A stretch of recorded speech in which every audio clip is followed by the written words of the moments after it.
You need a cadence of films. You need that momentum, people going to the movies, seeing trailers, feeling good about being at the theater and saying, you know what, I'm going to do this again. And when that halts, it's harder for us as a business.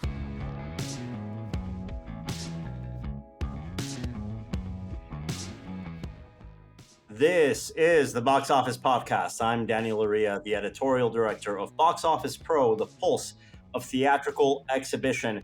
And in this week's episode, we are going to be going over the latest at the box office. Now that we're back from CinemaCon, a quick update on what we can expect this coming weekend from a number of new releases hitting theaters and where some of those holdovers are going to be ranking. And then later on in our feature segment, we've got an interview with Greg Marcus, the CEO of the Marcus Corporation, parent company of Marcus Theaters, the number 5 circuit in North America and number 4 in the United States.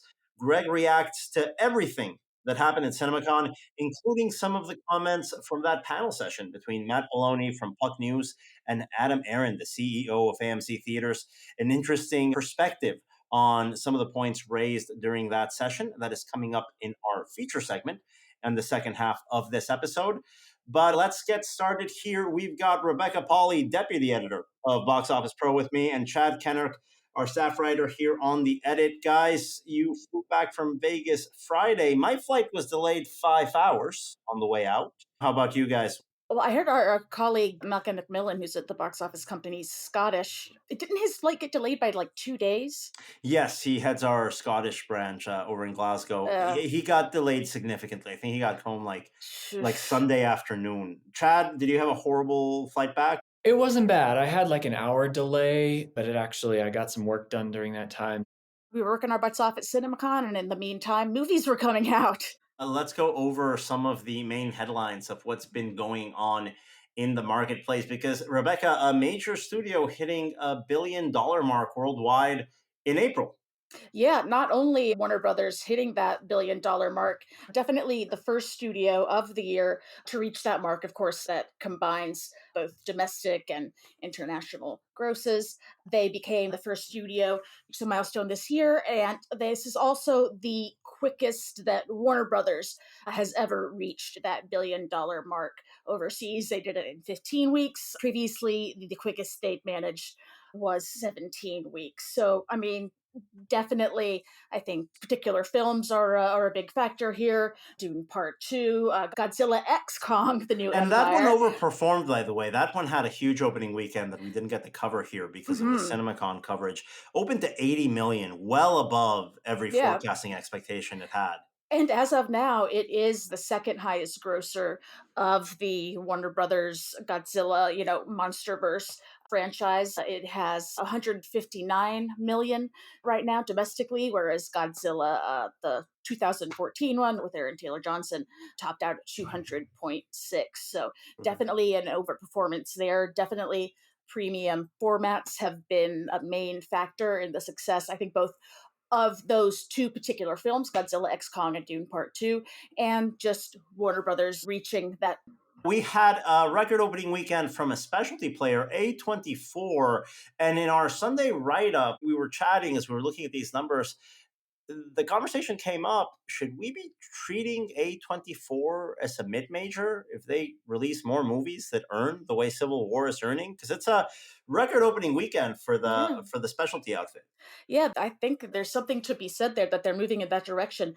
They did open to 25.7 million on around 3,800 screens. That is their highest opening. Previously, that record was held by Ari Aster's Hereditary, which opened to 13.5. This is, I think, particularly notable. It's been a divisive film, a B- cinema score, which is... Ooh, that's not good. If you're, in a high school math class, B- isn't so bad. But if it's a cinema score, typically they do tend to be A or higher. Only a 76% approval score on Rotten Tomatoes from the audience side of things. But I definitely think this is a case of, like, the more people are talking about this movie. They're talking about it, but we also They're talking about whether it's politics, what or not it's politics. It's keeping it in the zeitgeist. Let's step back from these cinema score things, guys, because I think our colleague Russ Fisher has a really good way of describing cinema scores. It doesn't mean how much audiences like the movie. It just means how reflective of their expectations the movie was. Did it meet what the marketing promised it would be. And the marketing for this one was, let's say, leaned into the culture war element right now. I heard it was quite different from what the film actually ended up being, in the sense of, definitely I think people went in expecting something that was more politically driven than something that's more about photojournalism and war photography. You ended up getting an Alex Garland movie. You paid a ticket to see an Alex Garland movie released by A24. You got that. You didn't get 1980s Red Dawn remake that you wanted to see, maybe that was marketed I mean, by when I saw A24. Annihilation, I didn't expect to see some good kind of monster movie. I went in expecting to see weird, and I got weird, and I'm thankful for it. If you want to see a journalism movie released by a director that makes you work a little bit harder than a lot of mainstream folks, that is distributed by a specialty outfit, that is what Civil War is. But the audience expectation did not align to that. And I think that's what we're getting on the cinema score. Affect it. But that didn't Well, affect it didn't affect it on box-office-wise. opening weekend. It didn't affect it on opening weekend. We'll I think it's going to have a big impact on the future weekends. Well, it's definitely helped. I mean, the discourse around it has helped convince me to make that jump. And that after CinemaCon, I mean, in the weeks leading up to it, it's so crazy. I have so much to catch up on. And now that I have the subscription program, I actually can. Eric went and saw the first Omen. I've been hearing very good things about that one, that if it was just released as a kind of a IP agnostic horror movie, then it would go perfectly well just on those merits. So. Yeah, there's a lot of movies on the market there. Things have hit, things have not hit. We heard a lot of excitement over the first trailer for Dev Patel's Monkey Man. Obviously, Jordan Peele's production company stepped in, had Universal save the film from a Netflix release, put it out to theaters. I think it got a lot of buzz coming out of South by Southwest. It didn't translate. It didn't open well. Yeah. It fell like a rock in its second weekend. By its second weekend, it was out of the top 5 already. The chatter there online indicated something that wasn't there for a general audience. And I think that's what my concern is with the box office on Civil War. I think we can't look at the record opening weekend and just see it in a silo, right? In a vacuum. We have to understand that as part of, this is a movie that's being marketed towards people in shopping malls all over the country, marketed in a way that no other A24 title, maybe with the exception of Everything Everywhere All at Once and its expansion. This is a very different title. They're marketing in a very different way, that they're releasing in a very different way. But I mean, I want to see it now more than I did before it came out. So maybe that word of mouth, the divisiveness. I mean, for some people, granted, definitely a smaller segment of people than the going to the mall movie theater. I think we're part of the people that are going out to see interesting movies. I think people that want to go out and see a mainstream film about this concept, I think by this point, they've heard the B- cinema score word of mouth. And I think that's where this movie is going to struggle. I think the urban demos, the city demos that I think are a little bit more used to this type of release from both Alex Garland, from obviously the distributor, I think they'll be a little bit more forgiving, a little bit more curious, like you and I are, Rebecca. But the average moviegoer that does not care about these things, I think that's going to be an uphill battle. We have to see this not as an action movie, not as a big studio release. This is still A24. This is still Alex Garland. It's a completely different set of expectations. And I think that's where that cinema score disconnect is with this title. Yeah. We have 3 films coming out this weekend in wide release. The one I'm excited for is the horror film Abigail. That definitely looks like one where the marketing is going to align more with people's expectations. You know, I want to see a little vampire ballerina taking people out in a big ass castle, and that looks like that's what's going to happen. That's that shopping mall movie that's going to succeed. It's not going to be the movie about photojournalism that is going to get the high cinema score. I think Vampire Child taking out kidnappers by Matt Bettinelli-Olpin and Tyler Gill of Radio Silence, they do good, crazy things happening in big mansions with rich people movies. So, I mean, horror has been doing so well so far this year. It's really, I don't know if I'd say a renaissance, because I don't think we really needed one in terms of the quality of the films, but box office wise, it's definitely been, I think, a major pillar. Daniel, what are we looking at for this one? Well, we've got a lot to go over there in terms of what we expect from this trio of new releases this weekend. And that segues us nicely into our box office barometer, Rebecca, because as you mentioned, we've got 3 new releases coming out wide this weekend. And we've got A24 Civil War kind of floating out there with a big question mark on what that drop is going to be after that word of mouth will likely take an impact. Our forecast for the number 1 film coming out this weekend is going to be Universal's Abigail. We have a forecast range between 20 to 25 million domestic on that opening weekend. Right now, the box office company's Showtime dashboard is putting it at 18% of the weekend showtimes. That is by far the market share leader in terms of all films in the marketplace. That means the number 2 film of the weekend in our forecast is going to be Guy Ritchie's The Ministry of Ungentlemanly Warfare from Lionsgate. We've got a bigger range here. It can land anywhere between 10 and 20 million on that opening weekend. On the Showtime's dashboard from the box office company, we have it listed as having 15% of that Showtime market share in the United States. And then here's a toss-up, guys. We have to figure out where this is going to end up. Depending on that word of mouth, depending on how those holdover figures end up, we've got Civil War in its second weekend with 11% of the showtimes, including a good chunk of IMAX theaters, and then a new opener. The anime title that we saw 10 minutes of at CinemaCon last week from Crunchyroll, Spy X Family Code White, that also has 11% of the showtimes in the country and has slightly more IMAX showtime. So that IMAX competition on the PLF side split more or less equally, with a little bit of an edge going to the anime title over Civil War. That gives Spy X Family Code White's opening weekend range here between 8 to 12 million, which honestly is probably going to be very similar to where Civil War is going to end up in that hold. I think it's going to be photo finish here for that last podium spot at the box office. I think there's a lot up in the air here. Spy X Family, as you mentioned, closed out Crunchyroll's opening day presentation at CinemaCon. It was touted by Crunchyroll as a family-friendly movie. That said, as Chad, as you mentioned in our recap of it, there is more violence than you would typically see in a Western animation, quote unquote, family movie. Among the family audiences, we don't really know what the market penetration is, just in terms of awareness. Anime is always one of those things where it's like everyone doesn't need to know about it, but the people who like anime and who were going to these movies, they need to know about it. If you don't need to know about it and you're never going to see an anime movie necessarily, that's fine. When you're targeting the family audience, I do wonder how that one shakes out. It seems like it's a harder push. I think the IMAX bookings tell us something. And that's why I'm leaning towards having Spy Family Code a little bit higher on that forecast, maybe to the 10 to 12 range, although we can see it falling down to 8 million on that opening weekend. I do think that IMAX commitment tells us something on where the pre-sales on are, their confidence, and where this can finish. Yeah, on the confidence. I mean, at this point, you have those IMAX screens pre-sold. You know where things are going to end up. This one, I think, is going to surprise, but you never know. I think it's all down to what that tumble is on Civil War. I think there's a very high likelihood that the people that really wanted to see Civil War saw it on opening weekend, and the people that were on the fence, that's where that B- cinema score, gets me a little worried. Again, it's not on the film's quality, it's on the delivering on the expectations of that marketing campaign after that opening weekend. And I think that's where we might see a tumble.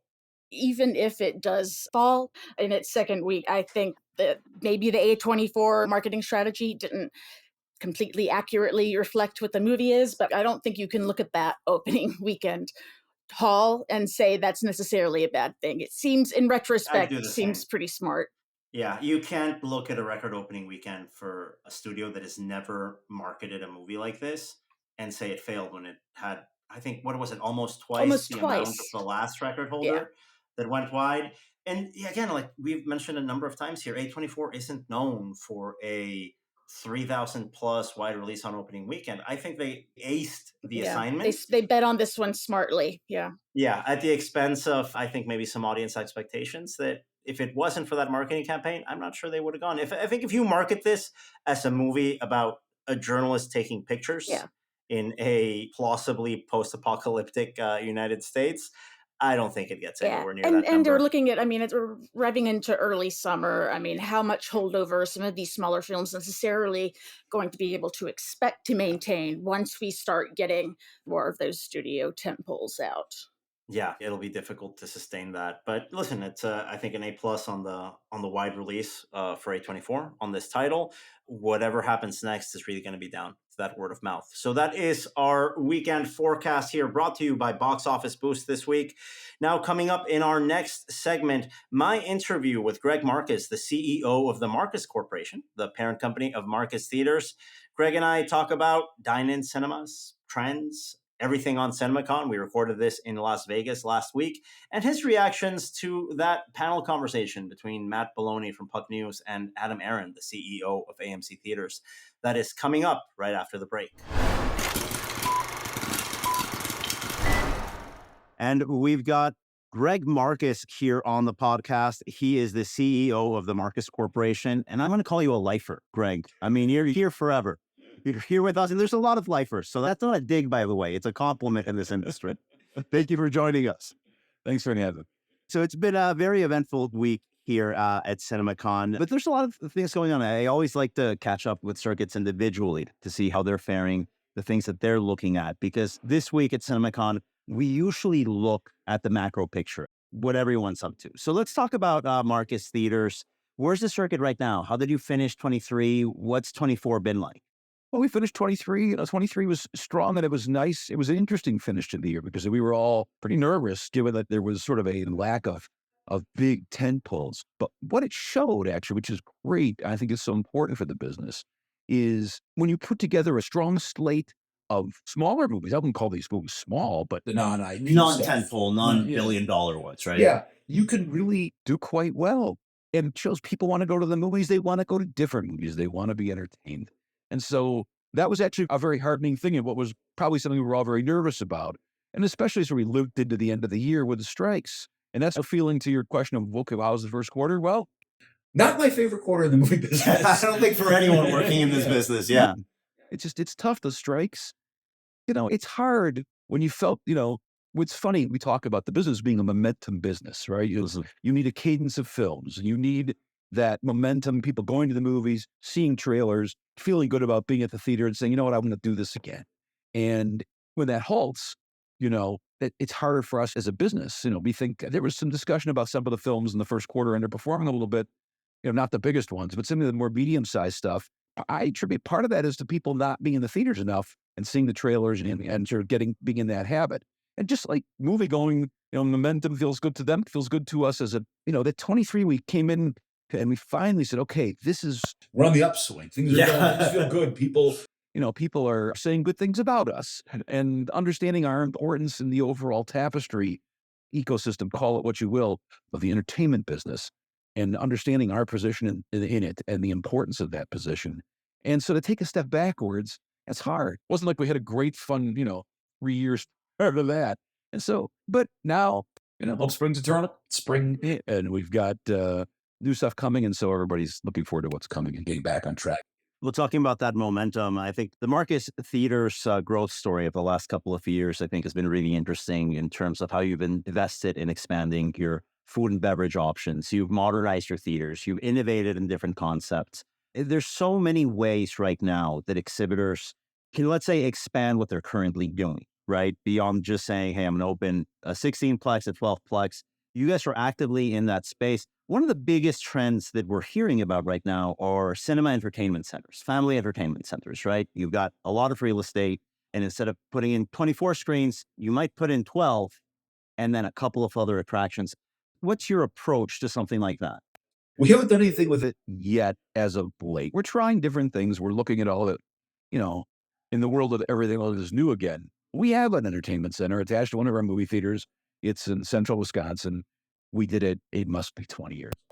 Either we just have really good foresight or we're back to something that's been here already once before. Now, maybe times are different and it's going to work better or people get a better sense of what will work. But, there were no shortage of theater operators trying this, 20 years ago and trying to attach an entertainment center to a movie theater. Now, maybe it was too big. Everything was too big. Maybe just a smaller version will be something that works economically. So we're trying things like, we're expanding gamers where we think we can do that, where it seems appropriate, because we're seeing some success with that. What can we do alternatively with our own boxes in terms of we have this concept, The Wall, which we've had it for a few years now, which is a sports bar We took an auditorium and turned it into a sports bar. We didn't actually take out the seats. And we've reconfigured some of the seating and we're tinkering with it. It's sort of a little bit of it's a lab. We're trying to figure it out. And now we already have great food. That's the one thing we do have. We've had it for a long time. That may relate to us being in the hospitality business in general. It's not extravagant food. I don't have to have fork and knife steaks and shrimp scampi to have great. Yeah. How about having just a great hamburger? Well, I'll tell you this right now. I've been to my job is covering movie theaters. You guys have the best movie theater pizza. Period. I'll tell you that. I'll do that right now in person. Seriously, I've eaten more meals in movie theaters I think the average human has. So I'll give you that award. I appreciate it. I love hearing that. We're very proud of it because, we made real investments in doing it. And by the way, I eat it every week. Even if I'm not going to the movies, I built a theater in my house and I grab a pizza because it's so good. But we put deck ovens in all of our theaters. So we didn't just have the conveyor oven. Right. It's okay and it works, but it's really good if you do it in a deck oven. And we have a recipe that we've bought basically from one of the best one of the best pizza guys in Milwaukee where we're headquartered. But I'll tell you, I don't know if you had our burgers. I have to try. I'm going to confess something to you. My in-laws live close to your Flowertown Movie Tavern location. Okay. I'm not going to confirm or deny publicly that maybe I get a takeout from your dine-in and not even watching a movie. I eat at your movie tavern sometimes if I'm in the area when I visit that. But yeah, it's a lot of innovations that are happening right now. You mentioned the F&B expansion that is happening. Obviously, premium large format's been, I think, let's say the big success story, bouncing back from the pandemic. Bigger per caps. Of course, people coming back, they're spending a little bit more. What are the other top-line trends that you're seeing from your position? Well, I think you've hit that, you've nailed it. I mean, it is the PLF is the big thing, that attraction to that kind of format. And we have, from on a relative base, probably the most PLFs of any circuit in the country. I will not take the credit myself, but I will tell you that Mark Grahams, who runs our theater business, I will give him credit for inventing the PLF. If you know Mark's been around another lifer over 50 years. He knows the business, and he was, and originally some of the big. He started working. He came up in the big houses, with 1,000 seats and the things like that, from the regional mid sort of part of of a theatrical history.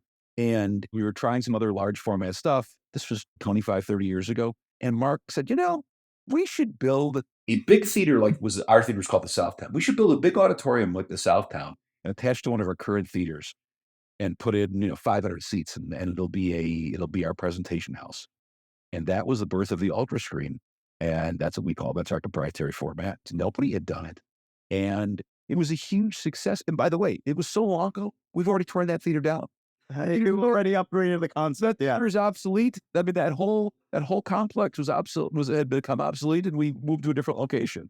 But that's how long we've been doing it for. So we try to have 1 and 2 PLFs in each of our complexes so that we can play, we didn't have to pick between Barbie and Oppenheimer, for example. Right. We had enough PLFs to cover them both. And that's the big trend. And people spending more on food and beverage, you're absolutely right. And so that's sort of something we've been working on for a long time. So we were there ready for it. Now, something that we also have to talk about is the recovery. There was a panel here this week at CinemaCon where Matt Belloni from Puck News was chatting with number of executives, but really it was a one-on-one interview with Aron from CEO is how it ended up playing out.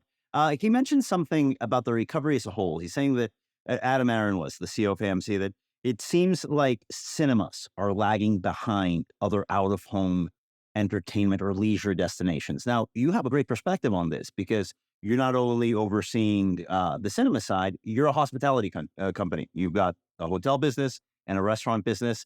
How is that cinema recovery compared to those other business lines you have? It is, I was right, it's lagging. Mm-hmm. Those other businesses have fully recovered. We're back to pre-pandemic with inflation. We keep going back and when can we get to 2019? But 2019 shouldn't be the bogey if we really be honest. I'd be happy to get to 2019. And we'll fix cost structure so it doesn't, but we've got to get back to that level. But it's not because people don't want to go to the movies. It's not because people have said, I'm not going anymore. I don't want to leave my house. You look at last summer. Last summer was almost 2019 levels. Right. And it was because the number of releases were close to 2019 levels. It is pure math at this point. If you're going to release, and you can pick what level you want to define as a wide release, 3,000 screens, 2,000 screens, but we need to get back to the cadence of pre-pandemic of that level of films being released into the marketplace. Now it's tough. They didn't talk about it with Disney yesterday, but with Fox being absorbed into Disney, we've lost a bunch of films. Yeah. And so, the hope is that others will start to fill in that gap. But that and then just an overall decline in production, we aren't getting the same number of films. But if you get the same number of films, we will do the business. People do want to go.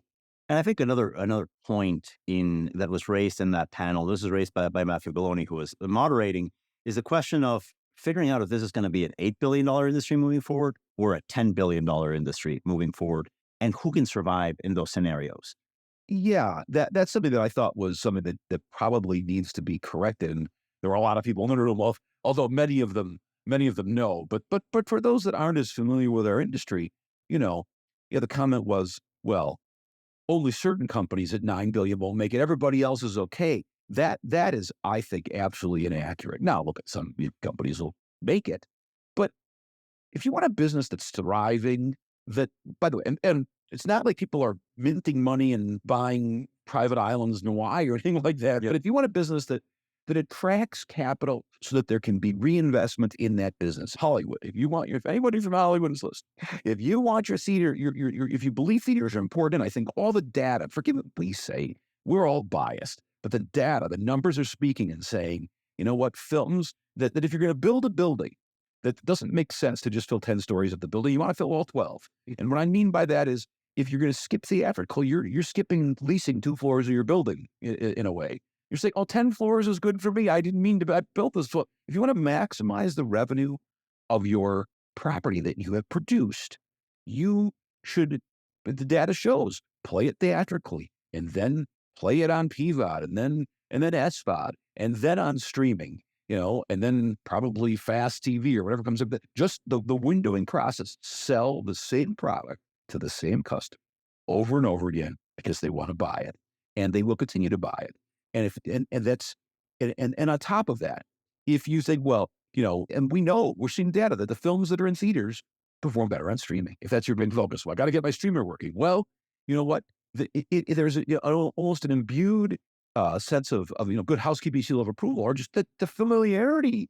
When you go through and you're looking at your 500 tiles, you're trying to figure out what to watch, and praying the algorithm just gave you the right thing. If you say, "Ooh, I heard of that," yeah, and if you say more of that, you're saying, yeah, this service has stuff that I know. They're not just, stuff they just sent to streaming. Is going to be sort of, I think, I sent it to video for the most part, and a lot of it. Some series are different, but movies, people want to have some familiarity with. So all the data shows there's a guy, the entertainment strategy guy, who does his column. If you read his stuff, he's analyzing it up and down. He's saying, if you are not sending your movies in theaters, you're missing a huge opportunity. You are only, he didn't say this, I did. You're only filling 10 stories of your 12-story building. Yeah. And you should fill the other 2. And so, the business needs to then, we need $9 billion will not attract capital. We won't be able to reinvest in those theaters that you want to promote your big films, to promote your streamers, to promote your video on demand, to have all these ancillary markets. If we're only $9 billion, but we can't support the infrastructure that's been built. Yeah. And it's not like this is other fallacy that's going on that I almost is, we got to shrink from 40,000 to 30,000 screens. Well, it's not easily done. It's not like as I said, there's not like a Fry's and a Best Buy across the street from each other. There's not, an AMC and a Marcus or AMC Regal. I mean, there are some examples where they are really close, but for the most part, they are not. And so if the Fry's goes out of business, all those customers go start buying their TVs at Best Buy. Well, it's not like that in the movie business. If a movie theater closes, it's generally in its own area, especially some of the more rural, smaller stuff. And some of that stuff closes. That's just going to be lost gross. Now, there's not a whole big number in that, but it's not like this thing where, well, someone had said, well, but if you close those, everybody else will get healthy. That's just not accurate. We have to figure out how to close 5 to 10 screens in a 20-plex to figure out how to get the other ones healthy, but you still have the real estate that you bought, and you're going to have to turn it into, I don't know, is it going to be a family entertainment center? And that's more investment. And that's a big risk. What happens if it's a fad? What happens to that, right? It's something that Chris Johnson shared in this podcast last week from Classic Cinemas, also in the Midwest. There are things that aren't a fad. Air conditioning isn't a fad. Recliners, comfort is not a fad.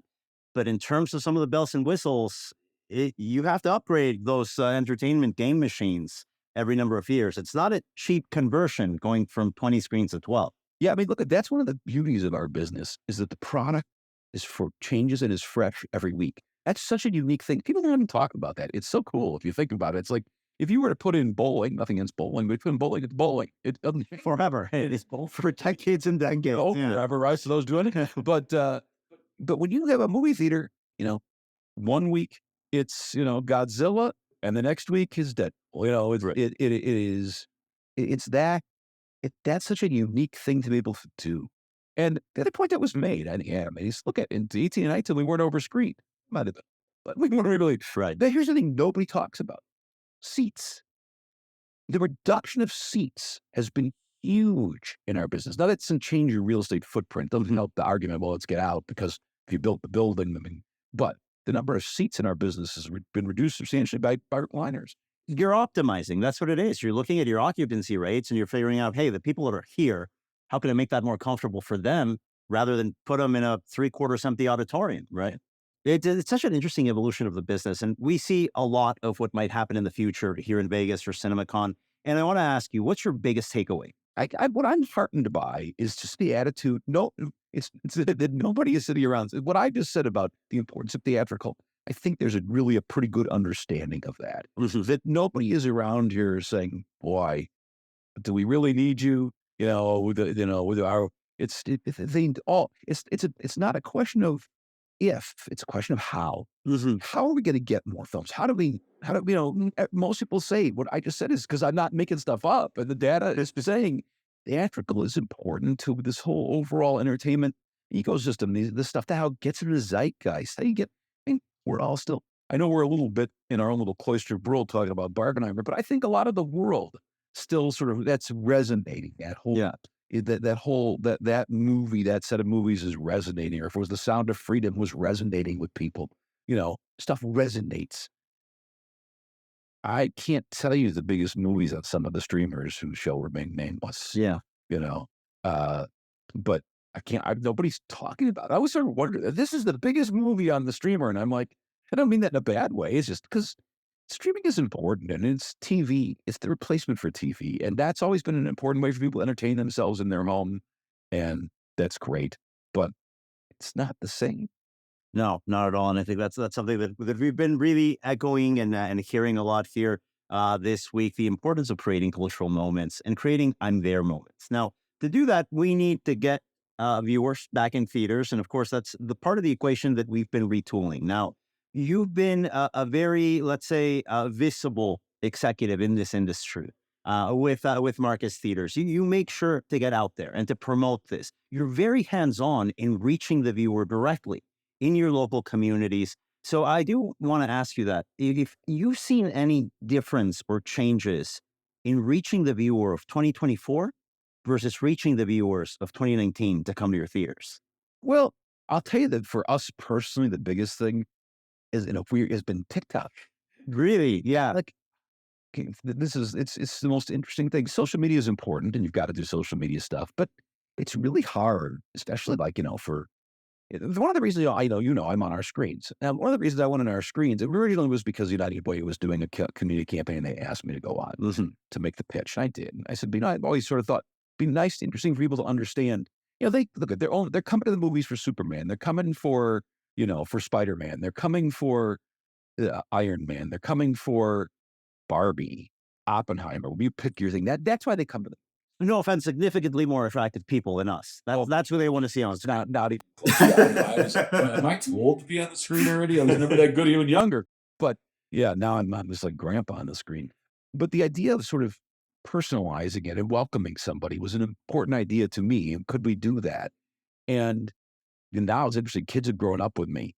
And now they're in their 20s and 30s and I'm like almost nostalgic for them, which is really weird. But the social media stuff, so that, if we sell 20, 25 million tickets, we are, think about the other people we're touching. If I could get, I'll never forget my social media people at first said, well, you should be on Instagram. Okay, I've got an Instagram account. How many followers could we get to? I think I was like at 5,000 at the time. We think you should have 20,000. I said, well, that's nice. You could put some stuff up on there if you want. But think about how many people we have to talk to get to move the dial. And so, but that doesn't mean don't keep trying stuff. So about a year and a half ago, they said, let's start doing some TikTok stuff. Now, Okay. and if you've ever seen me on screen, I do some funny little goofy stuff.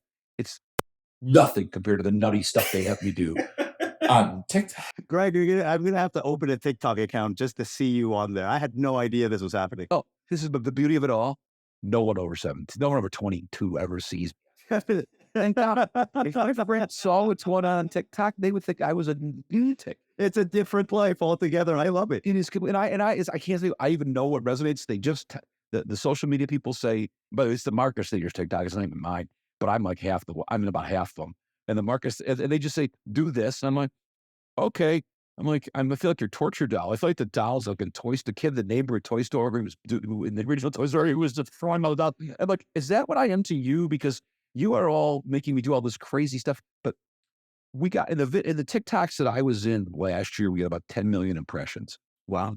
We have a few of them that have done 2 million, views. So somehow that has been a way of talking down. And I have to admit, I was very terrified to read the comments. Oh no, you read the comments. Greg, don't read the comments. Never read the comments. No, it's actually shocking. Okay. You're really on the goat. All right, you know what? That's a positive thing, by the I way. guess you could like have to take pity on an old person on TikTok. It seems like it's old to be on TikTok, but They're really nice. And then they write things like, oh, I've been meaning to go see that movie because we do stuff. We try to, we mix it up. Some stuff is what's on trend on TikTok. Some stuff that's movie related. Or a mixture of them. And someone says, or we did one of the hamburgers, and like people are writing, the burgers are really good. They're like, you should go. And so the idea of reminding people to go to the movies and having a little fun with it, it's easy for us to do it. And so so it has changed how we reach people. And if TikTok goes away, or then we'll move on to whatever's next. Yeah, you jump to the next one. Greg, thank you so much for your time. And looking forward to everything else coming out from Marcus Theaters in the coming months. Great. Thanks, Dan. And that was Greg Marcus, CEO of the Marcus Corporation, joining us here at the Box Office Podcast. We recorded that interview from our suite in Las Vegas covering CinemaCon. If you want to catch up on everything that went on at the biggest convention covering the theatrical exhibition sector, you can catch up to our daily episodes that were released all last week on a daily basis. To catch up to our future episodes, all you have to do is subscribe on your podcast platform of choice.